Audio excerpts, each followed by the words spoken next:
Wa an Iyad bin Himar radhiyallahu anhu qala sami'tu Rasulullah sallallahu alaihi wasallam yaqulu ahlul jannati thalathatun dzu sultanin muqsitun wa fakun wa rajulun rahimun raqiqul qalbi likulli dhi qurba wa muslimin wa afifun muta'afifun dzu iyalin rawahu Muslim. Dari Iyad bin Himar radhiyallahu anhu, ia berkata, aku pernah mendengar Rasulullah sallallahu alaihi wasallam bersabda bahwa penghuni surga itu terdiri dari 3 golongan. Penguasa yang adil yang dicintai rakyatnya, orang yang mempunyai jiwa kasih sayang terhadap setiap kerabat dan setiap muslim, dan orang yang miskin yang menjaga kehormatan dirinya, tidak meminta-minta padahal ia mempunyai keluarga yang menjadi tanggungannya. Hadis riwayat Muslim. Ada satu nasihat dari baginda Rasul bahwa ada 3 golongan orang yang dijamin masuk surga. Yang pertama, dzu sultanin. Pertama, seorang penguasa yang sangat adil, muwaffaqun, dan dicintai oleh rakyatnya. Penguasa yang adil, muqsit.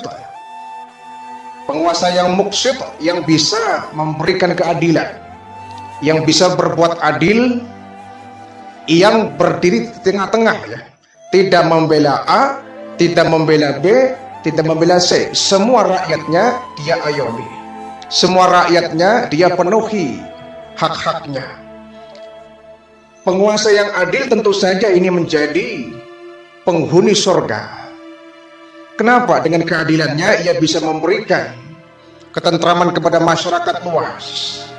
Dengan dia tentram, maka dia bisa melaksanakan ibadah. Dia penguasa yang bisa menjamin ketentraman rakyatnya, ketentraman masyarakat yang dia pimpin, dia pasti banyak didoakan oleh orang banyak. Pemimpin yang baik, pemimpin yang bijak, pemimpin yang adil, yang bisa memberikan manfaat kepada masyarakat luas, pasti dia banyak yang mendoakan baik, ya. Semoga ya. Umurnya panjang, ya. Berkah hidupnya, kemudian dimudahkan segala urusannya. Kenapa? Orang baik pasti doakannya baik. Kalau satu negara mendoakan dia menjadi orang yang baik, ya, dia mendapatkan kebaikan yang banyak, ya pasti dia mendapatkan tiket masuk dalam surga.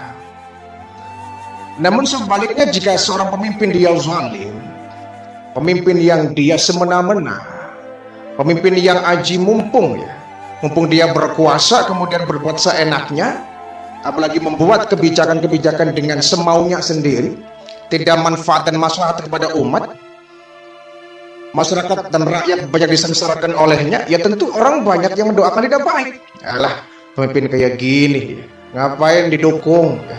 Ngapain kemudian didoakan baik, ya? Dia sudah banyak menyengsarakan rakyat, ya, maka ada bahasa kemudian bahasa kualat, ya. Tuh akibatnya dia, ya, dusta kepada rakyatnya kemudian dia kualat. Itu bahasa orang kampung, ada bahasa kualat, ya. Artinya apa? Orang kalau menanam kebaikan, dia akan berbuah dengan kebaikan. Orang menanam keburukan, dan dia akan memanen keburukan pula. Kalau kita menjadi pemimpin bisa berbuat kebaikan, bisa berbuat ihsan, berbuat adil, maka akan mendapatkan kita hasil dari keadilan yang kita tegakkan. Rakyat akan cinta kepada kita, rakyat akan mendoakan kita doa yang baik-baik, rakyat akan memberikan kita, ya, dukungan-dukungan yang baik, sehingga kemudian dia diberikan empati, simpati dari masyarakatnya. Dia gembira, rakyat ikut gembira. Dia bersedih, rakyat pun ikut berduka. Tapi kalau ada pemimpin yang dia zalim, biasanya dia gembira, rakyat sengsara. Giliran dia sengsara, rakyat tertawa. Itu tanda-tanda dia nggak mampu untuk menjadi seorang pemimpin yang baik. Nah, pemimpin yang baik bisa tercermin ketika kita berjamaah, ya. Seorang imam, dia merupakan simbol dari pemimpin. Kalau kita makmum, wajib ikut imam apabila imamnya benar. Kalau imamnya salah, kita makmum wajib menegur imam. Ditegur tidak mau, ya kita memisahkan diri, tidak usah ikut berjamaah dengan dia yang dia salah. Sebagai seorang imam, kita harus bijak. Ketika kita salah, ditegur oleh makmum, kita harus mau. Jangan sampai kita mentang-mentang kita ulama, kita alim, ya, lulusan dari Timur Tengah. Oh, kita jadi imam salah kok nggak mau ditegur. Ya. Yang ditegur malah kita omongin, kamu tahu apa? Saya lulusan Timur Tengah. Oh, ditegur malah nggak terima.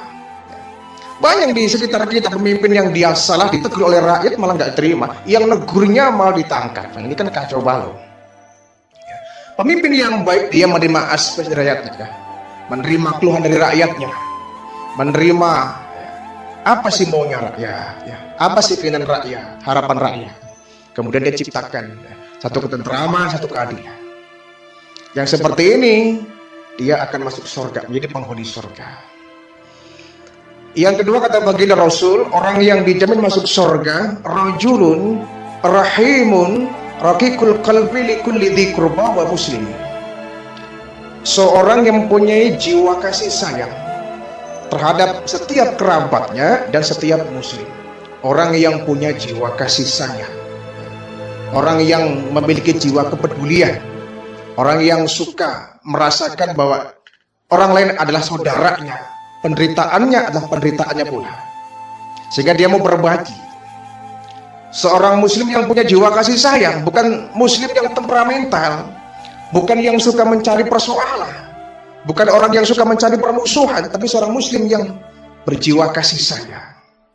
Kalau dia salah, dia segera untuk minta maaf kepada orang yang bersangkutan. Kalau orang lain salah, dengan lapang dada dia memaafkan orang lain. Ini sangat indah. Berjiwa besar, kasih sayang kepada kerabat-kerabatnya, orang terdekatnya, dan seluruh kaum muslimin yang menjadi saudaranya. Dia bukan pendendam, dia bukan pembenci, dia bukan pendengki. Nah, ini kalau sudah dendam, benci, dengki, ini yang membuat kita kemudian retak persaudaraan kita. Ya. Hancur kerabat kita, kekerabatan kita. Hancur pula persaudaraan kita kalau kita sudah dihinggapi oleh penyakit yang namanya benci, dengki, kemunafikan, sehingga kita kemudian tidak bisa memaafkan kesalahan orang, tidak mau menerima kritikan orang, tidak mau menerima nasihat orang. Nah, seorang muslim itu harus berjiwa lapang, ya. Berjiwa lapang, memiliki kasih sayang. Ruhama ubainahum, kata Al-Quran. Ciri umatnya baginda Rasul, ruhama ubainahum, mereka saling kasih mengasihi. Saling kasih mengasihi. Bukan saling sikut, bukan saling tendang, bukan saling fitnah, bukan saling caci maki, bukan saling menggunting dalam lipatan, yang akhirnya seperti api di dalam sekam. Enak kalau kita seorang muslim saling menghormati, ya. Bertetangga kita saling menghormati, ya. Saling menghargai, saling merasakan penderitaan, ya. Empati, simpati. Enak. Sedangkan hidup itu akan sumpek, akan sempit, akan sulit, akan terasa sempit kalau kita kemudian memelihara kebencian, kedengkian, permusuhan, ya. Apalagi kita merasa tidak senang melihat orang lain senang, yang penyakit dengki. Penyakit dengki ini sering sekali menghancurkan kekerabatan, bahkan menghancurkan amal-amal kita. Muslim yang satu dengan muslim yang lain bagaikan satu tubuh. Apabila satu sakit, yang lain akan merasakan sakit. Satu contoh, misalkan kita jalan, ya. Kita jalan tiba-tiba kaki kesandung batu, berdarahlah jempol kita, sakit luar biasa. Yang bilang aduh siapa? Mulut kita. Padahal kepala dengan kaki jaraknya cukup jauh. Kepala dengan kaki jaraknya kan jauh. Bahkan kepala kita, kaki kita belum pernah bertemu. Belum pernah bertemu. Kalau tangan dengan tangan sering ketemu, tangan dengan kepala sering ketemu, tangan dengan kaki sering ketemu, tapi kaki dengan kepala gak pernah bertemu. Tempatnya saling berjauhan, tapi saling merasakan penderitaan. Ketika jempol kaki berdarah, sakit terkelupas, ya. Pedih luar biasa, refleks mulut kita bilang aduh. Yang sakit kaki, yang bilang aduh kepala. Ini merasakan penderitaan. Merasakan penderitaan. tangan kanan kita gatal, ya. Datang tangan kiri menggaruk-garuk, ya, tanpa diminta. Giliran tangan kiri yang gatal, yang kanan datang menggaruk-garuk tanpa diminta itu. Kalau kedua-duanya gatal, saling garuk-garuk atau kanan dan kiri, indah itu. Itulah seorang muslim, ya. Penderitaannya menjadi penderitaan kita. Sehingga kita ketika di Palestina sana, ya, saudara kita muslim yang di sana mendapatkan betapa beratnya cobaan yang dihadapi oleh saudara kita di sana. Minimal kita ikut merasakan dan berdoa, semoga saudara kita di Palestina sana segera untuk dimerdekakan, diberikan kekuatan iman Islam sehingga bisa menghadapi ujian yang begitu berat. Ya. Jadi seorang muslim yang berhati memiliki kasih sayang yang luas, inilah calon dari penghuni surga. Yang ketiga, orang yang dijamin masuk surga kata baginda Rasul, wa afifun muta'afifun dzul iyal, yaitu seorang yang miskin yang menjaga kehormatan dirinya dan ia tidak meminta-minta padahal ia mempunyai keluarga yang menjadi tanggungannya. Subhanallah, ya. Seorang muslim yang dia miskin, dia papa, dia menderita, tapi pantang meminta-minta padahal begitu banyak keluarga yang dia tanggung. Dia lebih baik bekerja keras, ya, keras keringat banting tulang, pergi pagi pulang sore, kepala jadi kaki, kaki jadi kepala demi untuk menghidupi keluarganya. Pantang dia untuk meminta-minta. Kenapa? Dia menjaga kehormatannya. Dia punya kehormatan yang dia jaga. Dia punya harga diri. Lebih baik saya bekerja keras, tangan terkelupas, kaki berdarah demi untuk mendapatkan uang yang halal daripada harus menghibah-hibah kepada orang, meminta-minta, mengharapkan belas kasihan, yang kemudian hancurlah martabat dan kehormatan saya, hancurlah harga diri saya. Kita punya harga diri, ya. Seorang muslim, seorang yang memiliki harga diri. Jangan sampai harga diri kita dijual begitu murah. Kita terkadang mohon maaf, ya, mohon maaf, kita sering sekali ketika membangun musola, membangun madrasah, membangun masjid, ya, kita mengabaikan harga diri. Di jalan kita membuat jaring, setiap orang lewat kita tariki, kita diminta sodakonya. Ini kan sebetulnya ini bisa menghancurkan harga diri kita sebagai seorang muslim. Coba yang lewat misalkan ada mereka non muslim melihat kita menadahkan tangan meminta untuk membuat masjid, di mana letak harga diri kita? Sehingga saya pribadi kurang setuju, ya, kalau kemudian kita harus di tengah jalan meminta-minta orang yang lewat demi untuk membuat masjid, musola, madrasah. Adakah seorang muslim yang kaya? Itu banyak, ya. Seolah-olah kita tuh nggak memiliki kemampuan, kekuatan ekonomi, sehingga kita seorang muslim harus bisa menguasai ekonomi dunia. Jangan sampai kita jadi pengekor, ya. Ekonomi kita dijajah, ya. Harga diri kita dijajah, sehingga kita nggak punya harga diri, ya. Muslim yang kaya itu banyak. Yang sedikit itu seorang muslim yang dia kemudian merelakan dan tidak tulus ikhlas berbagi kepada yang membutuhkan. Itu yang terpenting, ya. Janganlah sampai kemudian kita nafsi-nafsi. Ini yang membuat kemudian Islam ini berpecah belah, tidak punya kekuatan, karena kita nggak mau bersatu, nafsi-nafsi. Urusan orang kita, ya kita. Kadang-kadang kita nggak peduli. Kita punya uang, kita punya harta, ya.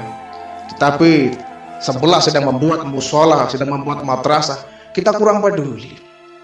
Kalau kita bersatu, saling membahu, ya, saling mendukung, ya, mensupport, ya.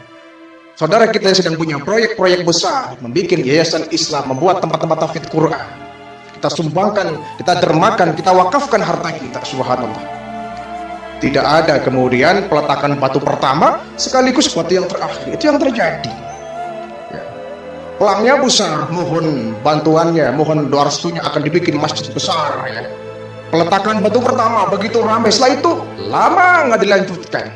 Akhirnya peletakan batu pertama menjadi peletakan batu yang terakhir. Subhanallah, ya. Kita sangat ironis kalau melihat seperti ini, ya.